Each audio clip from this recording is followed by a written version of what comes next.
And Kevin, this story is too funny not to be true. That's why I had to bring it to your attention. The idea of Prince Harry and Meghan Markle. So here's the scoop on the latest royal buzz. Is Prince Harry really haunted by Meghan Markle's steamy scenes from her Suits days? Let's dive into the drama.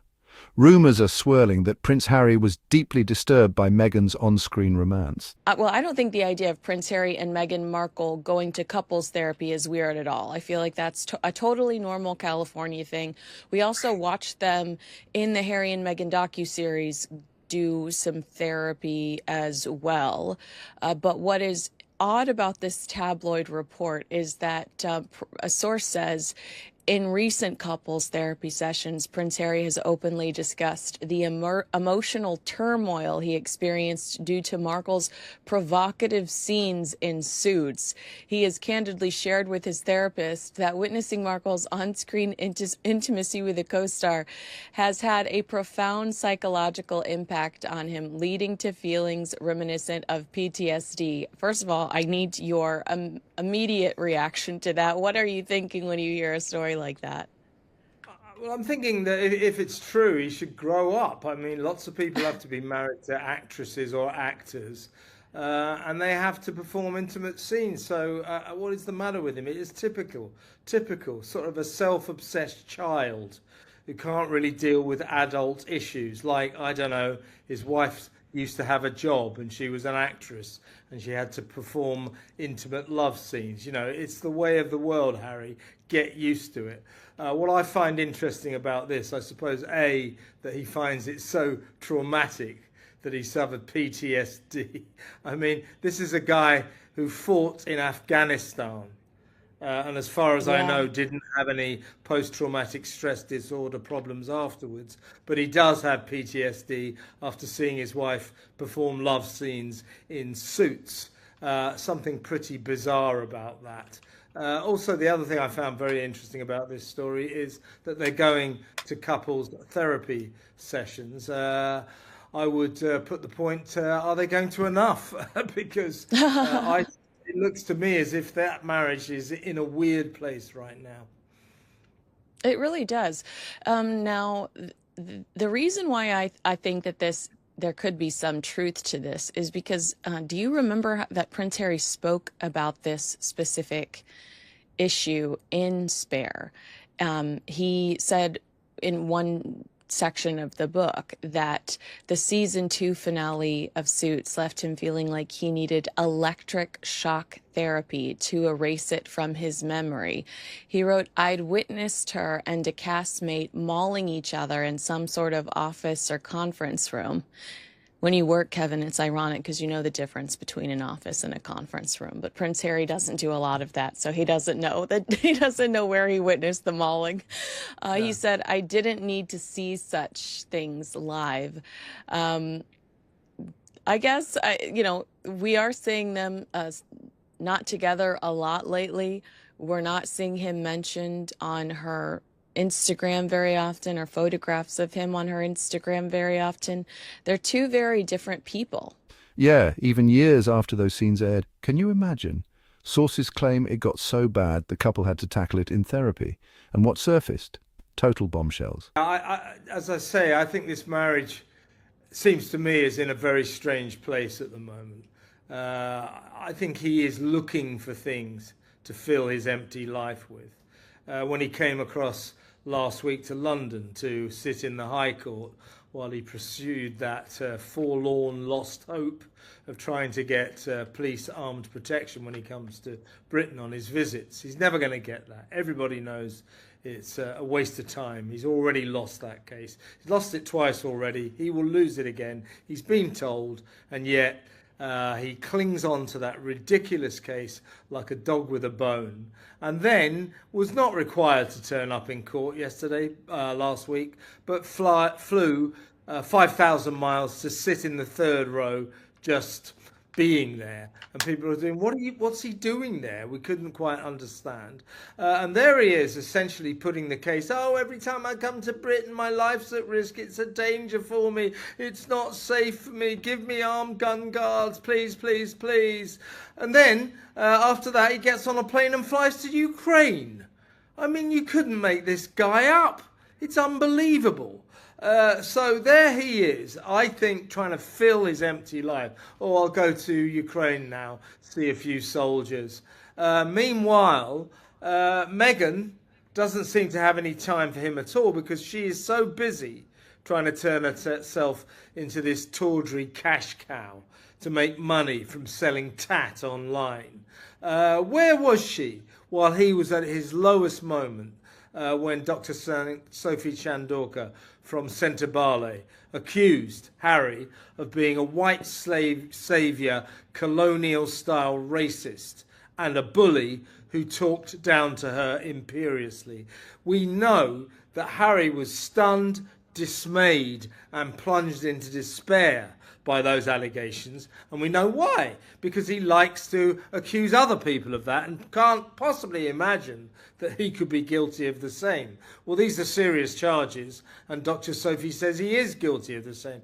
So this was a serious shell shocker for Harry, and there he is, you know, on the floor in despair. Where was Meghan? Why didn't Meghan say something? Why wasn't Meghan photographed with him? You know, she's too busy concentrating on her favourite person, herself. Her selfishness now is quite a spectacle. It's quite a sight to see. Yeah, well, I'll tell you exactly where she was. She was in New York, where they had that near catastrophic car chase by herself, which might be why she hired the over-the-top motorcade for a Broadway evening, a night at the theater. So Page Six learned that Markle hired former Secret Service agents as part of her private security detail, and that the unmarked vehicles, which belonged to the New York Police Department, had 2 intel detectives inside of them. Now, Page Six says that she rode in one of the SUVs and the other 2 were decoys, which sounds so stupid. It reminds me of Princess Diana. Remember the night she died? They were like, we sent a decoy. The 2 of the decoys were empty except for the drivers, which could have been used to send awaiting photographers on a wild goose chase throughout NYC. No goose chase took place, I should say. A paparazzi source told Page Six that the Duchess's security measures are absolutely abnormal, totally over the top and excessive. Taylor Swift usually has 2 cars, her car that she's in and a security car with her team inside. And if she's going somewhere, she has a separate car on site with her team already there, but they don't travel together. This source also noted that A-listers like Kim Kardashian, Jay-Z, Beyonce, and Rihanna all travel with 1 car unless they are with family. Then they allot for 2, but no one gets police escorts. This source says Meghan is out of control and over the top, and it's ridiculous if the city is paying for this. And if NYPD was not on duty, then they shouldn't be allowed to run lights. Somebody's got to be paying for it. It is ridiculous to see, because this is just a woman who wants a night out on the town, and this has always been my argument when it comes to Ravik. Ravik is happy to pay for Prince Harry to come out to support King Charles. Ravik is not going to bend over backwards with armed guards for Meghan Markle to come Christmas shopping in November. Meghan Markle, as Rachel Zane on Suits, was adored by fans for her captivating storylines and, of course, those passionate moments. But what many didn't know, those scripted kisses allegedly left a lasting impression on Harry. Insiders say he couldn't quite shake them off, even though it was all make-believe and long before their paths crossed. Well, no. I mean, and let me tell you something. Proper celebrities, real celebrities, famous people at the top of the tree, do not obsess on security like this. They need a modicum of security. But I've seen the most famous people in the world wandering around Cannes, wandering around New York and Los Angeles, all on their own. I'll tell you the kind of people who obsess on this kind of security. Two-bit celebrities who are trying to pretend that they're at the top of the tree, the top of the fame tree. And Harry and Meghan, two-bit celebrities, pretending that they're so famous that they need massive amounts of security. It is about propagating their own sense of self, their own sense of status. They think our status is such that we need these incredible amounts of security. No, they don't. She didn't need that. She could have got the damn subway. Nobody would have cared. So this is just you're absolutely right, because it says, although the With Love Meghan star was ushered out by the venue's security and her own bodyguards, we're told she was able to remain largely low-key and go unnoticed by fellow theater goers. So nobody even knew she was there. Just the paparazzi outside that happened to capture her because the presidential motorcade pulled up and they were curious. Yeah, it's nonsense. And what is it about Manhattan, about New York, that brings out the worst in Harry and Meghan? Whenever they go there, they turn sort of self-styled superstars and start saying, "Oh my God, we're being chased by the paparazzi. Our lives are at risk." You remember that last time? Harry's still citing that time when they pretended they were being chased by the paparazzi at high speed. And you remember the New York mayor said, a high-speed chase in Manhattan. He said that's the first time that's ever happened. Because, traffic never gets faster than about 5 miles an hour in Manhattan, in New York. Everybody knows that. These two pretended they were being chased at breakneck speed. And both the police and the mayor of New York said, absolute crap, no they weren't. And still, Harry is rolling that fake story out to the courts in London to say, look what happened when we went to New York, we were in such danger. It was a pack of damn lies. Everybody knows it. And now Meghan is doing this on her return trip to Broadway. It's pathetic. It is pathetic. They do not need such high levels of security. Do you think Tom Cruise has that? Do you think Beyonce has that? Do you think Taylor Swift has that? None of them have it, because they're sensible about their levels of security. And also they are confident in their shoes. These people are proper stars. Harry and Meghan, not really stars at all, and their star is fading fast. And if Harry is a recognised individual due to him being part of the royal family,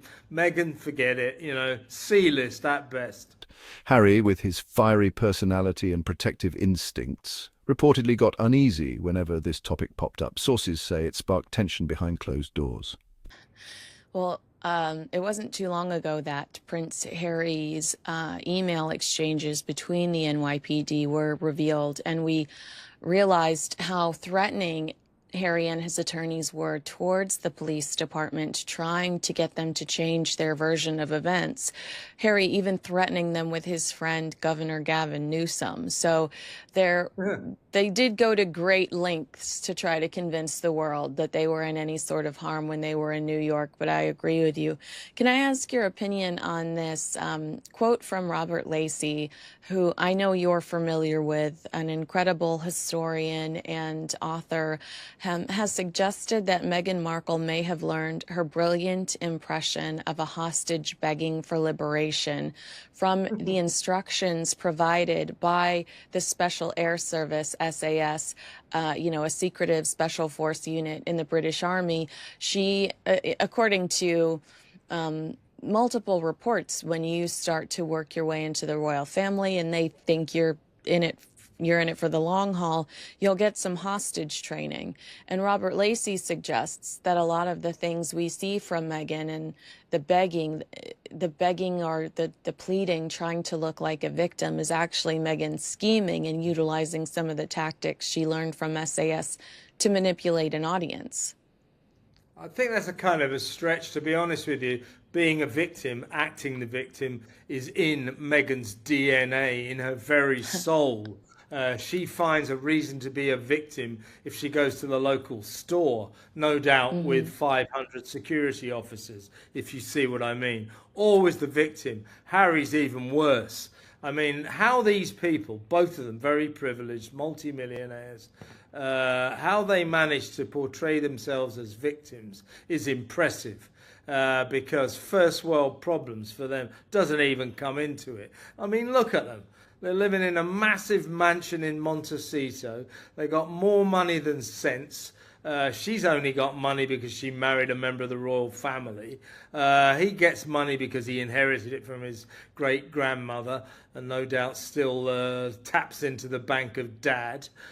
So they've got all of this. Sheer privilege. Imagine it, imagine it. Neither of them really have to work. Neither of them really have to worry about what the rest of us have to worry about, as in money. How do we pay for things? How do we keep a roof over our heads? What about the kids? Neither of them have to worry about that. They have the most privileged, pampered lives imaginable, and yet they're the victims. Oh, look at us. Oh, we're so put upon. Everybody's after us.